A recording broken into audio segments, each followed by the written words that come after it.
Hello everyone.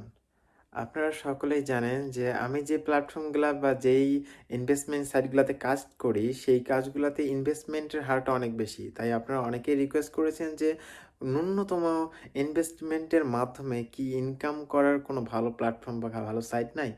তো আমি আজকে সেটাই নিয়ে এসেছি যে আপনারা যারা ন্যূনতম ইনভেস্টমেন্টের মাধ্যমে কাজ করতে চাচ্ছেন অনলাইনে, আপনি হতে পারেন স্টুডেন্ট, আপনি হতে পারেন হাউসওয়াইফ, আপনার এজ ডাজন্ট ম্যাটার, আপনার আপনার কি করেন না করেন পেশা ডাজন্ট ম্যাটার। আপনি শুরু করতে যাচ্ছেন অনলাইনে ছোট থেকে বড় হতে যাচ্ছেন, অবশ্যই স্ক্রিনে দেওয়া নাম্বারে হোয়াটসঅ্যাপ, ইমেল, টেলিগ্রাম সব খোলা আছে। নক করবেন। আমি আপনাদেরকে কাজ দেখিয়ে দিব, বুঝিয়ে দিব। আমার সাথে আমার টিমে নিয়ে আমরা আ বড় কিছু অবশ্যই এখান থেকে অ্যাচিভ করতে পারবো। তো যারা অনলাইনে কাজ করতে চান আমার নাম্বারে অতি দ্রুত নক করেন আর আমার সাথে যুক্ত হয়ে যান।